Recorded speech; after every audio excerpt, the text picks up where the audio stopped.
Has this ever happened to you? You wake up to the blaring sound of an alarm clock. A digital scream that signals the beginning of another trade, 5 days of your life exchanged for 2 days of freedom.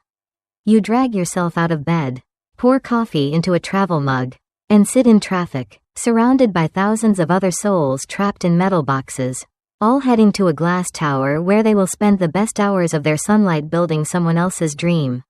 This is the slow lane. It is the script that society has handed you since birth. Go to school. Get good grades. Get a safe job. Save 10% of your paycheck. Invest in a diversified portfolio of stocks. And wait. Wait until you are 65.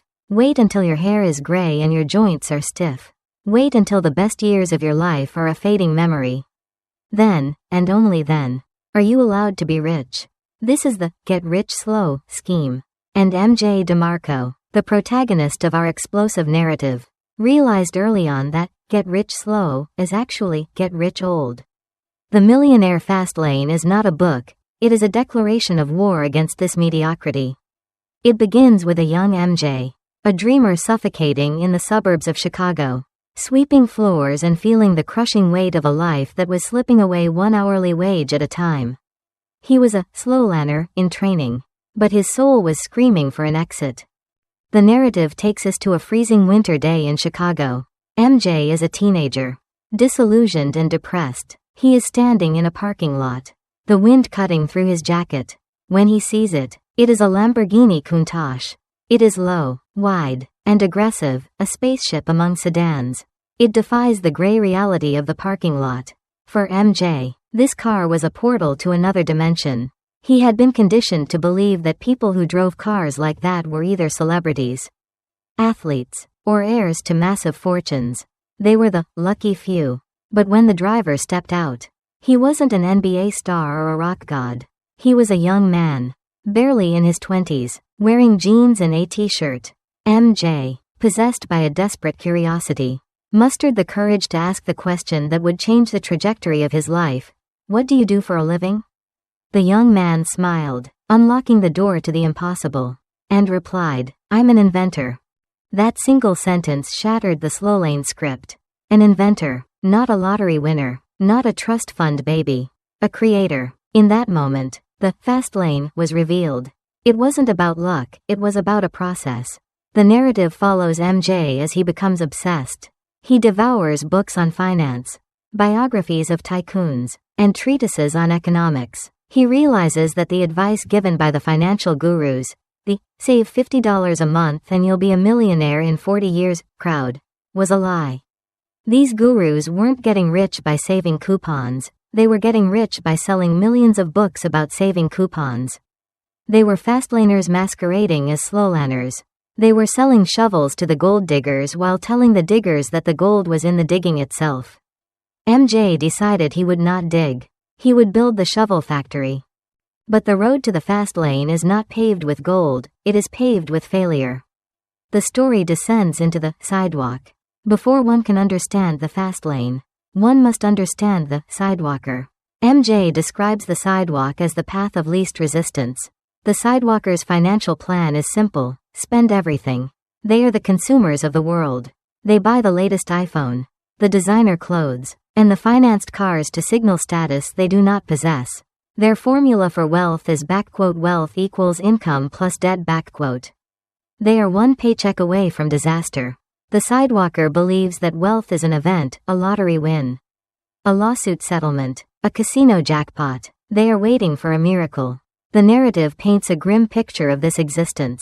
A life of perpetual anxiety masked by flashing lights and shiny objects. MJ realized that even high-income earners could be sidewalkers. The doctor earning $200 a year who spends $210 to maintain a mansion and a country club membership is just a sidewalker in a suit. He is broke, he just has better credit. MJ knew he wasn't a sidewalker, but he was trapped in the slow lane. The slow lane is the middle-class script. It is the path of the responsible citizen. The slowlaner sacrifices today for a tomorrow that might never come. Their formula is wealth equals job plus market investments. The problem, as MJ analyzes with brutal precision, is uncontrollable limited math. In a job, your income is limited by time. You can only work 24 hours a day. You cannot scale yourself. You cannot trade 4.000 hours a day. Furthermore, you have no control. A boss can fire you. The economy can crash. The stock market can tank. The slowlander is driving a car where the steering wheel is held by the corporation and the accelerator is held by Wall Street. They are passengers in their own lives, hoping the ride ends safely at the retirement home. MJ refused to be a passenger. He wanted to drive. The turning point comes when MJ decides to burn the ships. He packs his meager belongings into his beat-up car and moves to Phoenix, Arizona. He has no job, no friends, and $900 to his name. This is the archetype of the fastlane venture. It requires a departure from the comfort zone. In Phoenix, he works as a limousine driver. It is a humbling, exhausting job, but the limousine becomes his classroom. He listens to the conversations of the wealthy passengers in the back seat. He notices a pattern. They don't talk about 401k matching or coupon clipping. They talk about business deals, equity, and systems. They talk about ownership. One night, while waiting for a client, MJ has an epiphany. He realizes that the limousine industry is fragmented and inefficient. People in New York want to book limos in Phoenix but have to search through the yellow pages. The internet was just emerging, a wild frontier of opportunity. MJ decides to build a website, a directory for limousine services. He teaches himself to code. He stays up until 4 a.m., eyes bleeding from the glare of the CRT monitor. Fueled by cheap ramen and the fear of poverty, he launches the site. At first, it is silence, then a trickle, then a stream. He gets his first check for lead generation. It wasn't much, maybe enough to buy a pizza, but it was the most important check of his life. Why? Because it was passive. He made that money while he was sleeping. He had detached his time from his income. He had stepped onto the fast lane. The analysis of this phase reveals the core distinction of the fast lane, the law of effection.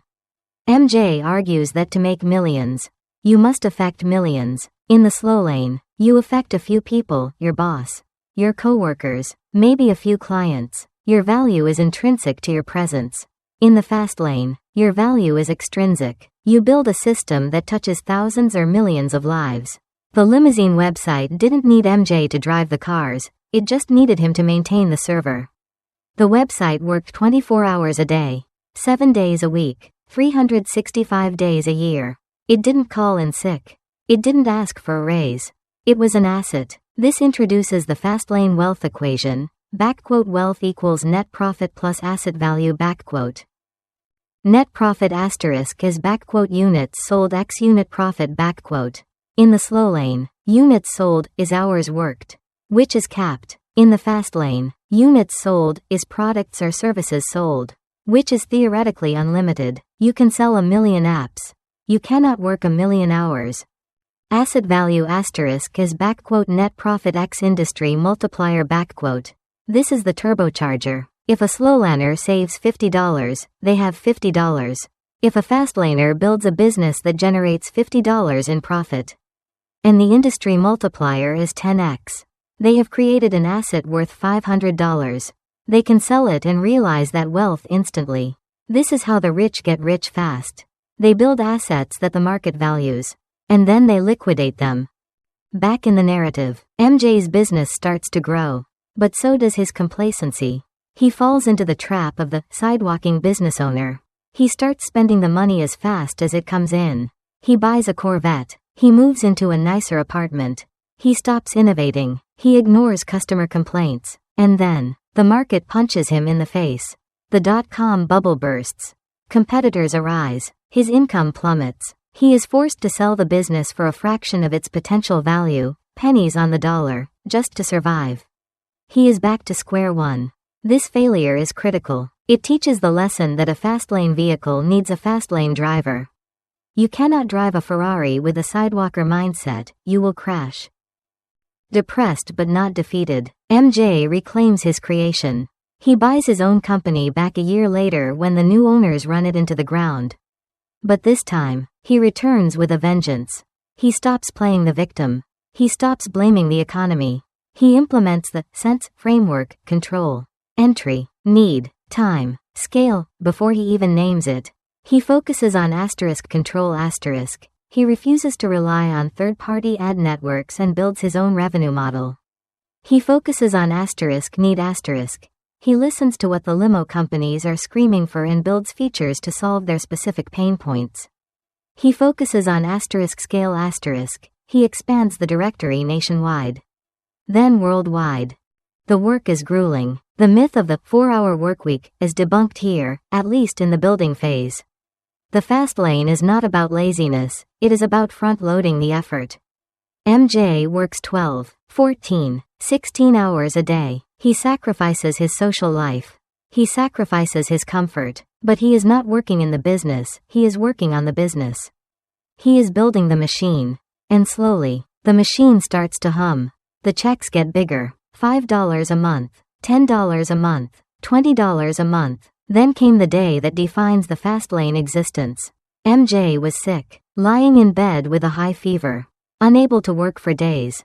He logged into his account, expecting to see zeros. Instead, he saw that while he was shivering under the covers, his business had made more money than he used to make in a month of driving limos. He had achieved the holy grail, financial freedom. He was no longer trading time for money. He was trading value for money. The narrative momentum builds toward the liquidation event. The business is now a cash cow, pumping out hundreds of thousands of dollars. Investors come knocking. They want to buy the machine. This is the moment every fastlaner dreams of. The exit. MJ sits across the table from the suits. They slide a piece of paper across the mahogany desk. The number on it is life-changing. It is not just retirement money, it is generational money. It is the kind of money that buys the Lamborghini, the mansion, and, most importantly, the time. MJ signs the papers. In a single signature, he condenses 40 years of slow lane saving into one fast lane moment. He walks out of the building, the sun hitting his face. A free man in his 30s. He doesn't have to wait until he is 65. He has hacked the game. But the story doesn't end with the sale. The sale is just the proof of concept. The real substance of the book lies in the deconstruction of the philosophy that got him there. MJ looks back at the slow lane drivers, his friends, his family, the people still stuck in traffic, and he feels a rage. He sees them being fed lies by financial gurus who tell them to live below their means, while the gurus live in mansions funded by the very books that preach frugality. He sees the compound interest myth for what it is. A tool for the wealthy to stay wealthy. Not for the poor to get wealthy. He realizes that inflation eats savings faster than interest grows them. He realizes that the stock market is a casino where the house, the brokers, always wins. And the players, the slowlaners, take all the risk. This anger fuels the second part of the narrative. MJ transforms from the protagonist into the mentor. He stands before the reader, grabbing them by the shoulders, shaking them awake. Stop hoping, he screams. Hope is not a strategy. Probability is not a strategy.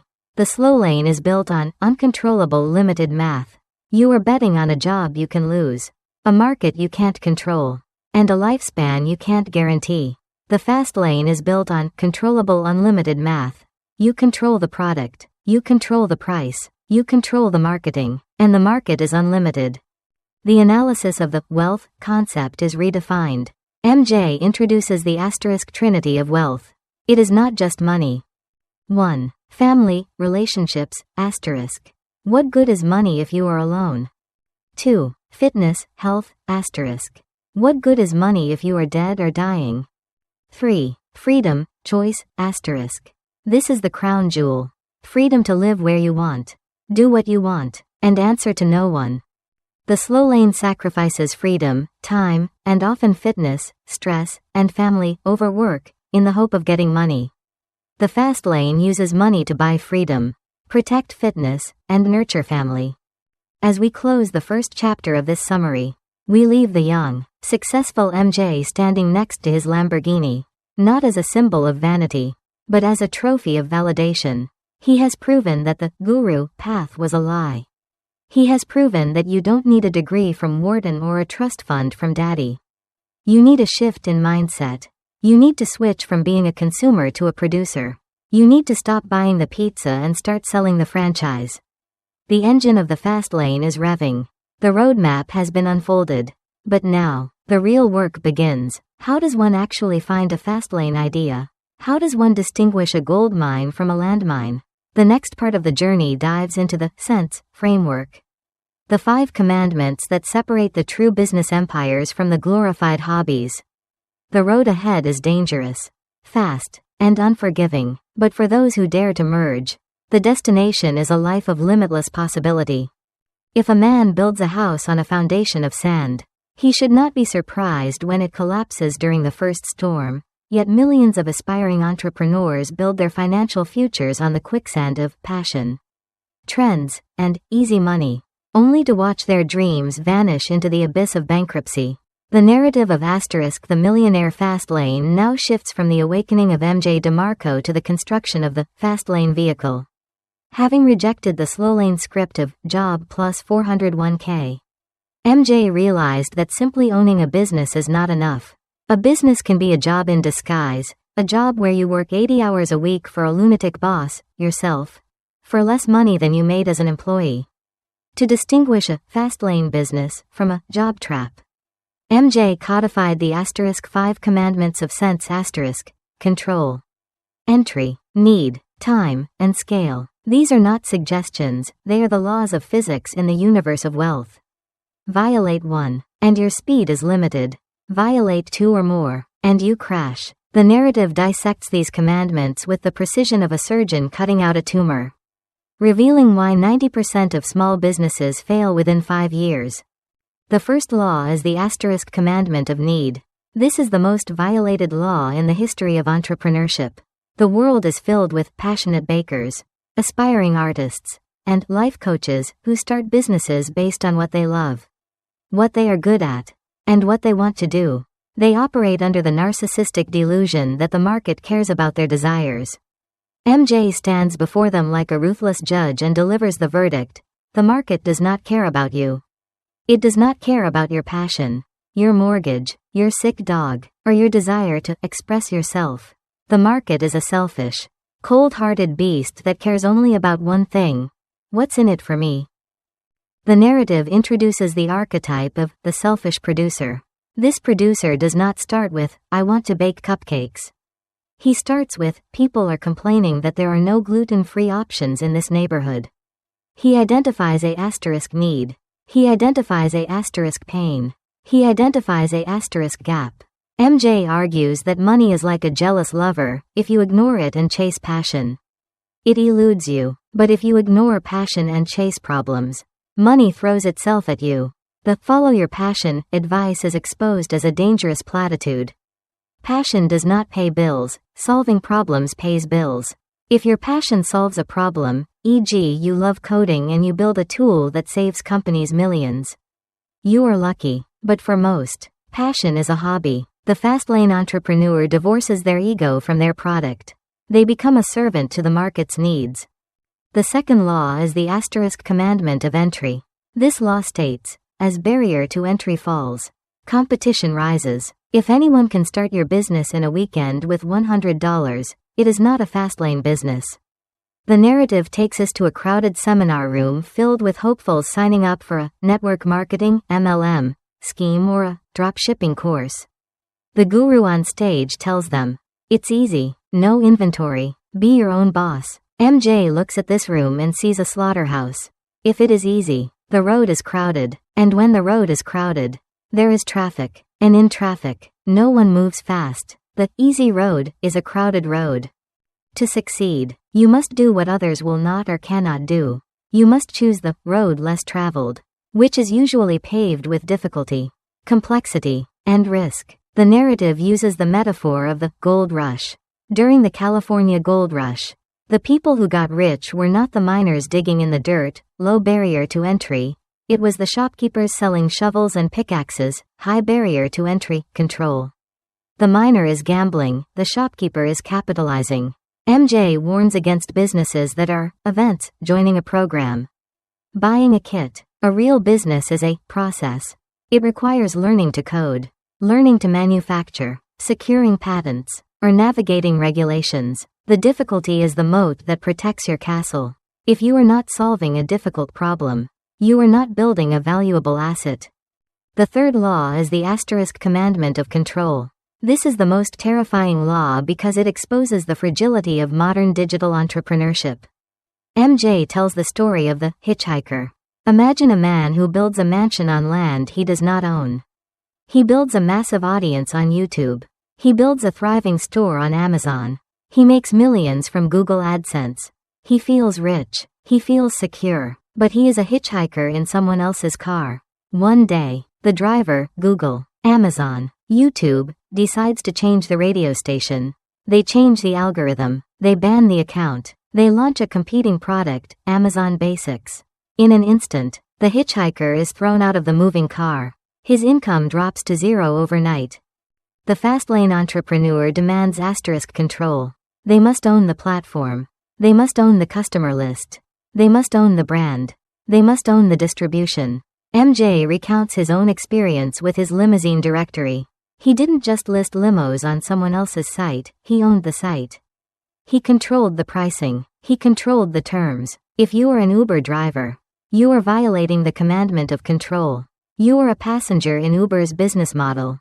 If you own a fleet of private cars and have direct contracts with corporate clients, you are in control. The narrative urges the reader to stop hitchhiking and start driving. The fourth law is the asterisk commandment of scale. This is the essence of the millionaire fastlane. MJ introduces the law of effection. Again, net profit equals units sold x unit profit. To get rich, you must have the ability to scale one of these variables to infinity. The narrative contrasts two characters, the local doctor and the internet entrepreneur. The doctor is smart, hardworking, and respected. He charges $200 an hour. But he violates the commandment of scale. He can only see one patient at a time. He cannot see 10,000 patients in a day. His units sold is capped by time. He is well off, but he is not fastlane wealthy. He is trading time for money, just at a higher rate. The internet entrepreneur creates a software that helps doctors manage appointments. He spends 1.000 hours building it once. But then, he can sell it to 10.000 doctors, or 100.000 doctors. His units sold is theoretically unlimited. The software can be replicated infinitely for zero marginal cost. This is the power of asterisk scale. The fastlane business must have a habitat that allows for scale. A coffee shop on Main Street has a small habitat, local traffic. A franchise system has a large habitat, national. An internet business has a global habitat, world. MJ shouts the mantra, to make millions, you must affect millions. The fifth law is the asterisk commandment of time. This is the ultimate goal. The business must eventually be able to run without you. If you have to be there to make money, you don't have a business, you have a job. The narrative describes the money tree. In the beginning, the entrepreneur must water the tree constantly. It requires 18-hour days. It requires blood, sweat, and tears. This is the active phase. But the goal is to grow the tree to a point where its roots are deep enough to find their own water. Then, the entrepreneur can step back and simply harvest the fruit. MJ contrasts this with the slow lane concept of passive income, which usually means 5% interest on a savings account. Fast lane passive income is business income, licensing fees, software subscriptions, rental income from real estate empires, dividends from a company you own. The fastlane entrepreneur seeks to divorce income from time. They want to earn money while they sleep, while they vacation, and while they play with their children. The narrative warns that this is not get rich easy. It takes years of grueling, time investment to build a system that frees up your time. You pay the price up front so you don't have to pay it for the rest of your life. With the sense framework established, the narrative pivots to the execution. MJ attacks the idea guy. We all know him, the guy who whispers, I had the idea for Uber before Uber. MJ laughs at him. Ideas are worthless, he declares. Execution is everything. The owner of an idea is not the one who imagines it, but the one who executes it. The narrative introduces the concept of asterisk asterisk, the event versus the process, asterisk. The slow lane is obsessed with the event. They see the athlete signing the $100 million contract. They see the founder selling the company for $1 billion. They see the lottery winner holding the check. They think wealth is an event, a singular moment in time that changes everything. They pray for the event. The fast lane understands that the event is just the tip of the iceberg. The real wealth is created in asterisk the process. The process is the 4 a.m. wake-up calls. The process is the missed parties. The process is the 1,000 failures before the one success. The process is the grinding, unsexy, boring work of building the business brick by brick. MJ argues that you cannot have the event without the process. If you inherit millions, event without process, you will likely lose it because you haven't built the financial muscle to keep it. This explains why lottery winners go broke. They skip the process. The narrative momentum builds as MJ describes the 3 W's of the fastlane journey: will, waiting, and wasting. Will asterisk is the burning desire. Not just, I want to be rich, but I must be rich. It is the refusal to accept mediocrity. Waiting asterisk is the trap of the perfectionist. I'm waiting for the right time. I'm waiting for the economy to improve. MJ screams, there is no right time. The fastlaner acts now. They fire before they aim. They launch the imperfect product and fix it later. Wasting asterisk is the refusal to learn. The fastlaner is a voracious learner. But unlike the academic who learns for a degree, the fastlaner learns for application. If they need to build a website, they buy a book on coding and learn it that weekend. If they need to understand taxes, they study tax law. They treat their brain as their greatest asset, constantly upgrading its software. The story takes a dark turn as MJ addresses the headwinds. When you step onto the fast lane, the wind blows in your face. The wind is composed of your friends, your family, and society. They will tell you that you are crazy. They will tell you to be realistic. They will try to pull you back into the slow lane because your success shines a bright light on their mediocrity. MJ calls these people dream stealers. He advises the reader to be ruthless with their social circle. You are the average of the 5 people you spend the most time with. If your friends are sidewalkers complaining about their bosses, you will become a sidewalker complaining about your boss. The fastlaner seeks out other fastlaners. They join mastermind groups. They network with people who are playing the game at a higher level. The narrative brings us to the concept of asterisk asterisk, the pivot, asterisk. MJ recounts how his limo business hit a plateau. He was making good money, but not fastlane money. He realized he was violating the commandment of scale. He was focused only on Phoenix. He had to pivot. He opened the platform to the entire United States, then the world. The lesson is that the first idea is rarely the final idea. The market will steer you. You must be flexible. You must listen to the complaints.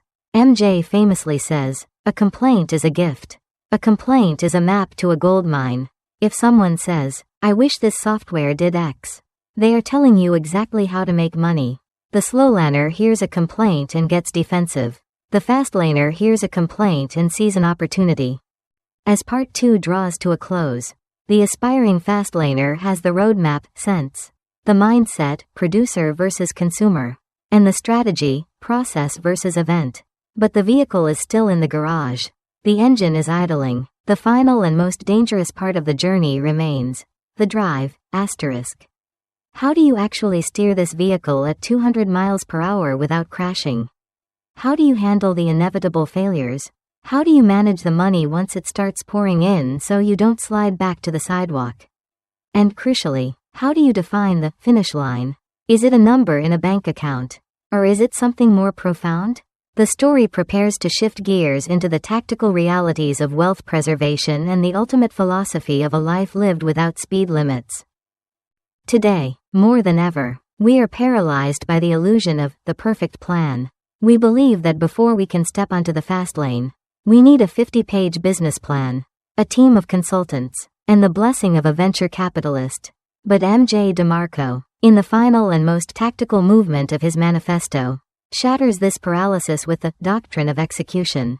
He stands before the aspiring entrepreneur and screams, "Ideas are worthless. Execution is everything." The narrative transports us to a scene where MJ is surrounded by idea guys, the people who whisper in hushed tones about their revolutionary app but never write a line of code. They are terrified that someone will steal their idea. MJ laughs at them. He realizes that an idea is merely a chemical reaction in the brain. It has a market value of 0. The owner of the idea is not the one who dreamt it, but the one who built it. He tells the story of how he built his limousine directory not by waiting for perfection, but by launching a broken version. It was ugly. It had bugs. It crashed. But it was real. It was in the market. And because it was real, the market could speak to him. This introduces the concept of the feedback loop, The slowlaner spends years perfecting a product in a basement, only to launch it and find that nobody wants it. The fastlaner launches a minimum viable product, MVP, immediately. MJ describes the sensation of the first complaint. A customer emailed him, angry that a feature didn't work. Most people would be discouraged. MJ was ecstatic. Why? Because a complaint is a signal of engagement. It means someone cares enough to be angry. He fixed the bug that night. He replied to the customer personally. The customer, shocked by the speed and humanity of the response, became a lifelong evangelist. The analysis of this stage reveals the OODA loop of business: observe, orient, decide, act. The faster you can cycle through this loop, launching, failing, fixing, relaunching, the faster you reach the fast lane. The road is paved by the asphalt of action, not the gravel of intentions. The narrative intensity builds as MJ confronts the cult of the competitor. He notices that most entrepreneurs are obsessed with their rivals. They watch their competitors' every move. They copy their features. They lower their prices to match. MJ calls this convergent thinking. It leads to a race to the bottom. If everyone is looking at each other, everyone ends up in the same place, average. MJ adopted divergent thinking. He stopped looking at his competitors and started looking exclusively at his customers. He realized that his competitors were ignoring the unsexy parts of the business, answering the phone, resolving disputes, treating people with dignity. He implemented a strategy called *SOOC, Superior Unexpected Customer Service, *. In a world of automated indifference, acting like a human being is a revolutionary competitive advantage. He didn't need to be 100% better than the competition, he just had to be 1% more responsive. This service mode protected his business better than any patent ever could. The story then pivots to the financial literacy of the wealthy. Most people think getting rich solves all money problems. MJ reveals a terrifying truth. More money does not solve money problems, it only amplifies them. He tells the tragic stories of lottery winners and athletes who made millions and lost everything within a few years. Why? Because they lacked financial fitness, They treated their windfall as income to be spent, not as capital to be invested.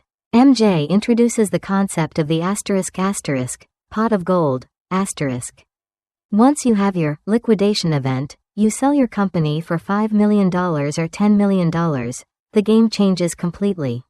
You switch from wealth creation, fast lane, to wealth preservation, slow lane. Wait, isn't the slow lane bad? MJ clarifies, the slow lane is a terrible way to get rich. But it is an excellent way to stay rich. Once you have $10 million, you don't need to take massive risks anymore. You can invest that $10 million in safe, boring bonds yielding 5%. That 5% generates $500 a year in passive income. This is the law of the fiduciary, You become the steward of your own freedom. You live off the interest, never touching the principal. The narrative describes the sensation of this endgame. It is not about buying a yacht, it is about buying sleep. You sleep well because you know that no matter what happens, market crash, recession, war, your pot of gold is generating enough cash to cover your lifestyle forever. You have achieved FU money. The narrative flow takes a philosophical turn as MJ addresses the law of attraction. He criticizes the mystical idea that you can simply manifest millions by thinking positive thoughts. He replaces it with the law of affection, The universe is a mirror. It reflects back to you the value you have created. If you want to attract millions of dollars, you must affect millions of lives. He argues that money is the echo of value. If you are not hearing the echo, it is because you are not shouting loud enough, scale, or your voice is not distinct enough, magnitude. The fastlaner does not pray for money, they pray for problems they can solve. They look at the world with opportunity goggles. Where others see a long line at the grocery store, the fastlaner sees an inefficiency waiting to be fixed. Where others see a rude waiter, the fastlaner sees a training gap waiting to be filled. They realize that the world is imperfect, and every imperfection is a business opportunity. But the journey is not just about economics, it is about choice.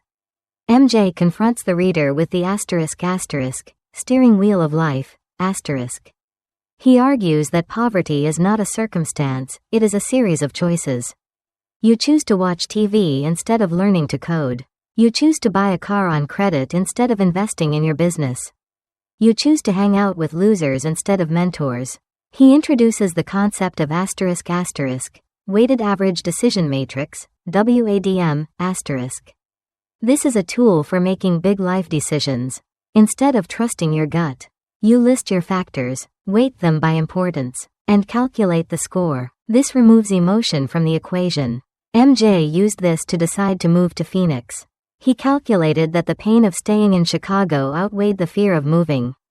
The analysis reveals that regret is usually the result of inaction, not action. We regret the businesses we didn't start, the risks we didn't take.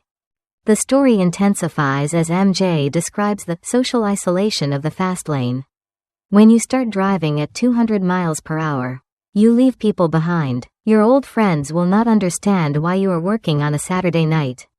They will call you obsessed. They will say you have changed.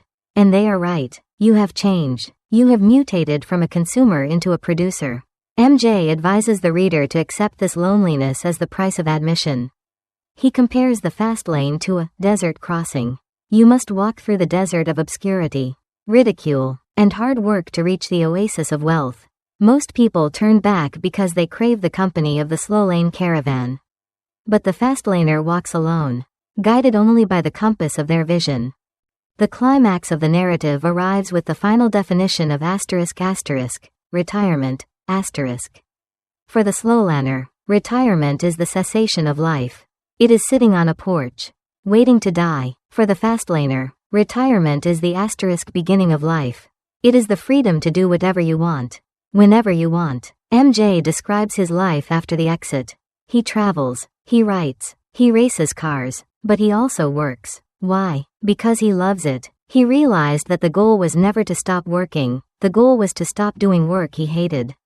When you don't need the money, work becomes play. The sensation of waking up on a Monday morning with 0 alarm clocks and 0 obligations is the ultimate high. It is the realization that you have conquered the finite nature of time. You have bought your life back. The narrative concludes with MJ standing in front of a mirror. Looking at the reader, he strips away the Lamborghini, the mansion, and the millions. He is left with just the man. He asks a haunting question: if you keep living the way you are living today, where will you be in 5 years? If the answer is the same place, then you are in the slow lane. He demands that you smash the rear view mirror. Your past does not define your future. It doesn't matter if you are broke, in debt, or uneducated. The fast lane is an equal opportunity road. It doesn't care about your degree, it cares about your value. He hands you the keys to the fast lane vehicle. The engine is running, the road is open, the speed limit is infinity. But you have to get in the driver's seat. You have to press the pedal. And you have to be willing to drive through the storm. Analyze the ultimate meaning that the book intends to convey. The Millionaire Fastlane is a manifesto for radical responsibility and value creation. MJ DeMarco's core message is that wealth is a choice, not a chance. It posits that the traditional path to wealth, go to school, get a job, save 10%, is a broken contract that leads to a life of mediocrity. The book serves as a deprogramming tool to shatter the consumer mindset and replace it with a producer mindset. It teaches that you are not a victim of the economy, you are the architect of your own microeconomy. The final lesson is one of urgency. Life is short. You don't have time to get rich slow. You have a duty to realize your potential now, while you are young enough to enjoy it. The climax of this journey leads to a state of unapologetic ambition. The seeker moves from being a passenger who complains about the traffic to being a driver who builds the road. They realize that the only limit to their wealth is the limit of their impact. The journey ends with the roar of an engine, fading into the horizon, leaving the slow lane in the dust. The sidewalk is for walking, the fast lane is for living.